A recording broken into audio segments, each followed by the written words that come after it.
इमरान खान जीत के बावजूद धांधली का वावेला करने में मसरूफ, शफाफ इंतखाबात के बावजूद चीफ इलेक्शन कमिश्नर की ज़ात को निशाना बनाया जा रहा है। ये इदारों को ब्लैकमेल करके अपनी बात नहीं मनवा सकते। राना सनाउल्लाह और मरियम औरंगजेब की प्रेस कॉन्फ्रेंस।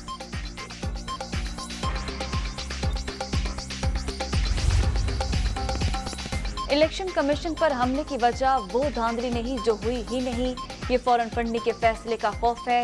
आपको मालूम है आपके खिलाफ नाकाबिले तरदीद शवाहिद सामने आ चुके हैं, इन्हें मंजर आम पर लाना नागुज़ीर है।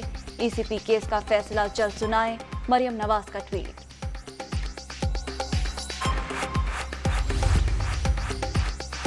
नून लीग पंजाब का ज़िमनी इलेक्शन क्यों हारी, वजूहात पार्टी क़यादत के सामने रख दी गई। कारकुनों ने मुखालिफ जमातों से आने वाले मुनारिफ अफराद को कबूल नहीं किया। पार्टी ओहदेदारों और पुराने टिकट होल्डर्स ने इंतखाबी मुहिम के लिए जान नहीं लड़ाई। पेट्रोलियम मसनूआत और बिजली की कीमतों में इजाफे ने जलती पर तेल का काम किया। पोलिंग से 2 रोज कबल पेट्रोल सस्ता करने का भी कोई फायदा नहीं हुआ। रिपोर्ट वज़ीर-ए-आज़म की ज़ेर सदारत इजलास में पेश।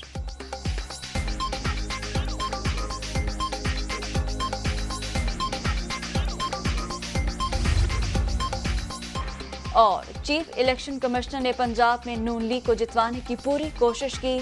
सिकंदर सुल्तान राजा फौरी इस्तीफा दें।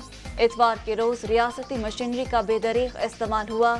हमारे लोगों को डराया धमकाया गया। अगर आम इंतखाबात भी ऐसे ही कराने हैं तो बहरान में इजाफा होगा। हालात खराब होने का खदशा भी रहेगा। शफाफ इलेक्शन ही बेहतरी का वाहिद रास्ता है। इमरान खान का पेट्रोलियम कीमतें कम करने पर जोर।